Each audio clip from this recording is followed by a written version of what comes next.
Baik, Assalamualaikum warahmatullahi wabarakatuh. Perkenalkan, saya Jana Aresa dengan NIM 2100512027. Saya berasal dari kelas 5 MP1 Praktikum Penelitian Pasar. Pada video kali ini, saya akan mempresentasikan hasil dari tugas saya terkait laporan penelitian pasar terhadap penerapan bauran promosi produk IndiHome di Plaza Telkom Bukit Tinggi. Mengenai topik pembahasan, pada kali ini saya akan membahas bab 1 dan bab 2 dari praktikum penelitian pasar ini. Pada bab 1 terdapat latar belakang, rumusan masalah, tujuan, manfaat, dan metodologi penelitian.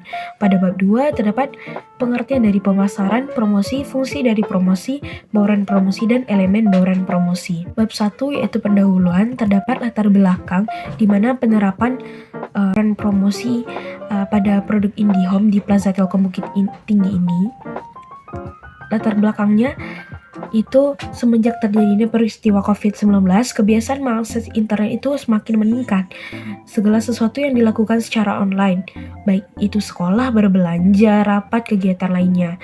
Nah, meskipun peristiwa itu sudah berakhir atau COVID sudah selesai, kebiasaan tersebut menjadi berlanjut sampai sekarang karena dibuktikan dengan peningkatan persentase penduduk 5 tahun ke atas itu dalam kurun waktu 5 tahun mengalami peningkatan setiap tahunnya. Kota Bukit Tinggi.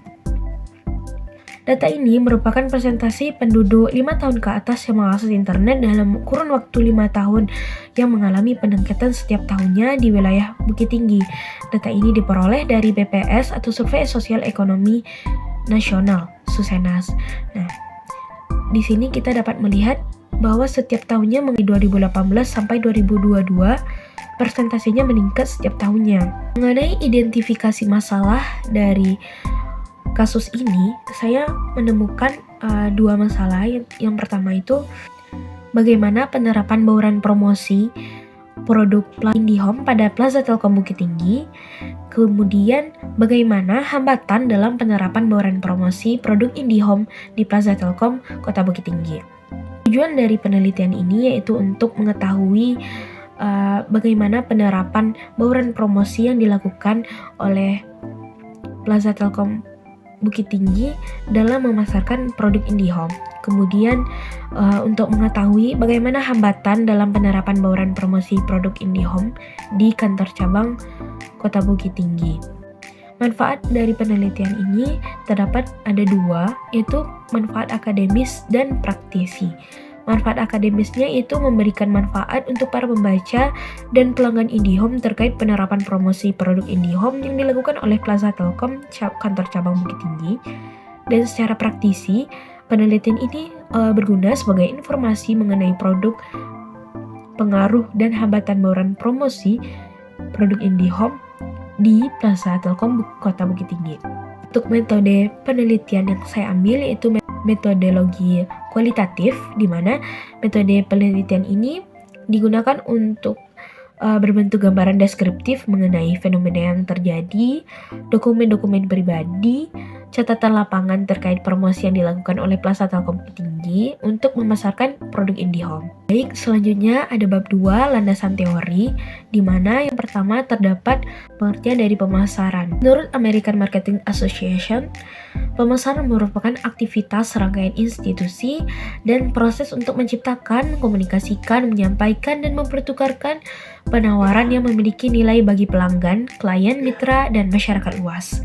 Menurut Marketing Association of Australia and New Zealand, mendefinisikan pemasaran sebagai aktivitas yang memfasilitasi dan memperlancar suatu hubungan pertukaran yang saling memuaskan melalui penciptaan, pendistribusian, promosi, dan penentuan harga dari barang atau jasa dan ide.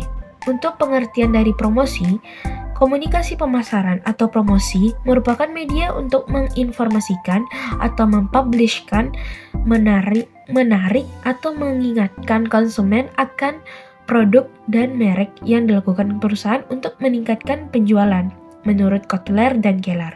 Sedangkan menurut Kotler pada tahun 2017, promosi merupakan aktivitas yang dilakukan dengan mengkomunikasikan nilai unggul dari produk yang membujuk pelanggan sasaran untuk membelinya.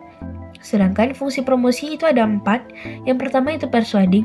Persuading ini merupakan kegiatan promosi yang baik, mampu membujuk pelanggan untuk mencoba bahkan melakukan pembelian terhadap produk yang ditawarkan. Kemudian ada reminder.